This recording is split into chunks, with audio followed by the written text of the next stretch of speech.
If you were able to read his last draft, you would see that it's entirely his voice. Within it was an extraordinary mine of Bruce Robinsonism, and that's as good as it gets. I mean, he wrote wonderful things that I feel could have been crafted into a great film.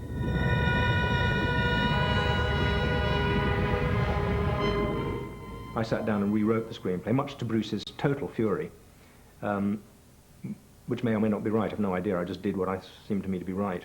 And, well, like being a crusader, it kind of depends which side of the crusade you were, whether you think it was a good or a bad thing.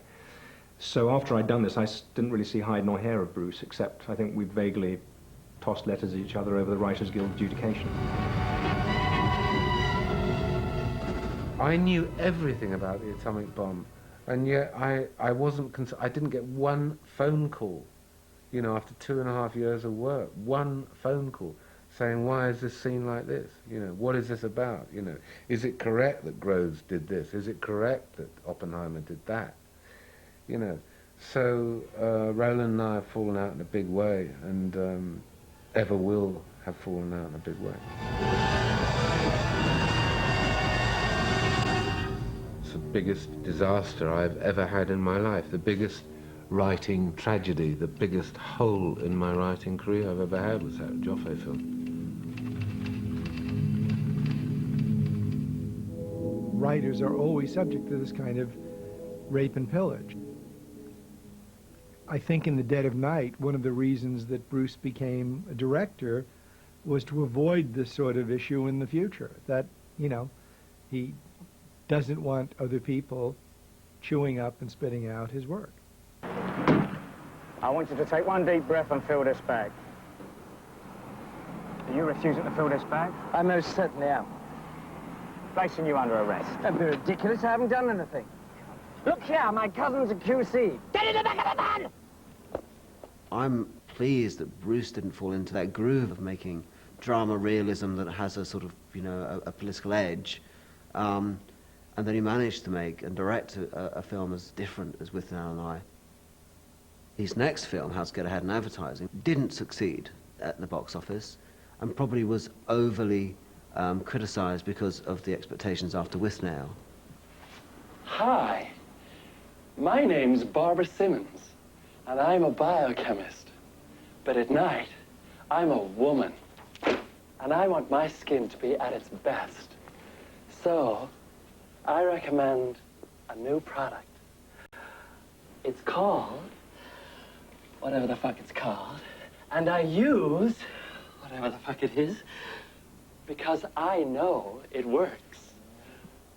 And I should know because I make it. Mrs. Bagley on line 1. What do you want? I think that How to Get Ahead in Advertising is the better movie. Listen, I don't think I'm going to make it back tonight. Which is not to detract from Withnail at all. I just feel that How to Get Ahead in Advertising had the humour, but it had a political kind of wave to it. I was so inflamed, I was so angry at that period in my life that people were buying this ridiculous lie of this stupid, silly woman, Baroness Thatcher. And so I thought she was the boil. It was cancer. Cancer on politics.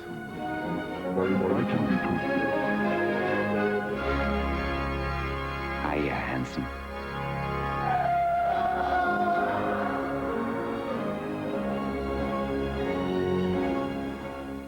I was ranting and raving, you know, and I was ranting and raving and ranting and raving and writing this ranting and raving and saying to Richard Grant, rant this for me, you know. We're living in a shop.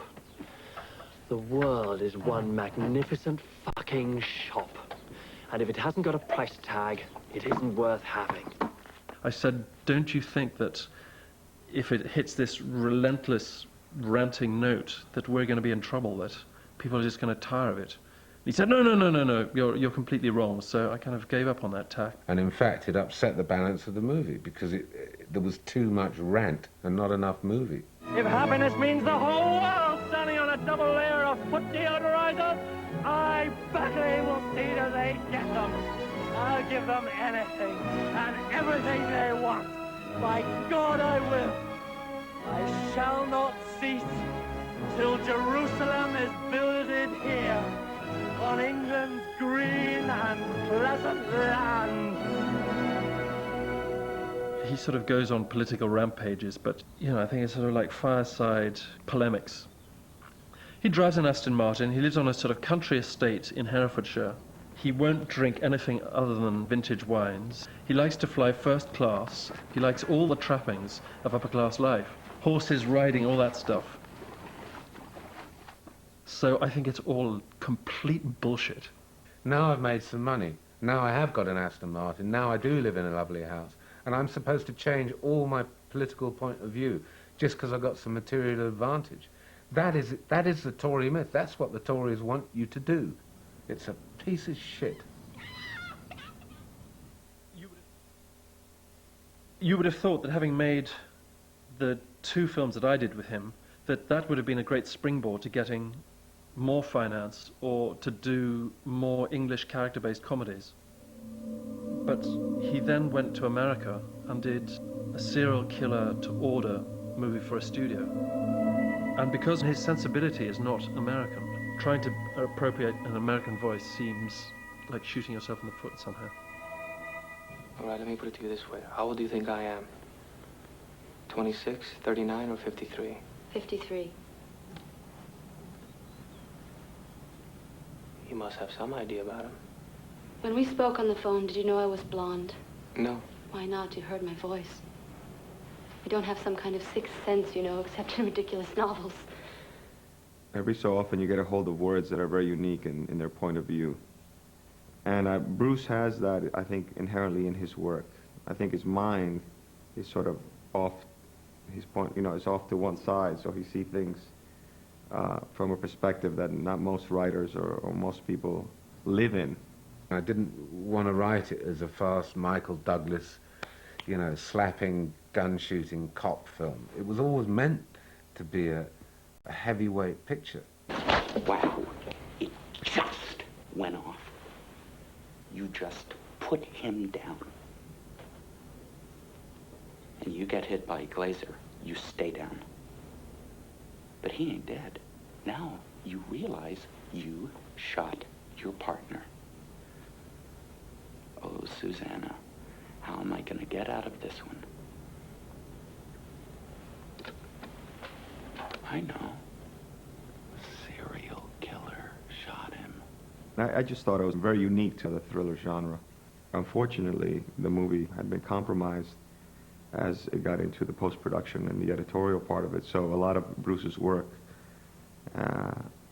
did not end up in the final cut of the film. We did make a bloody good movie.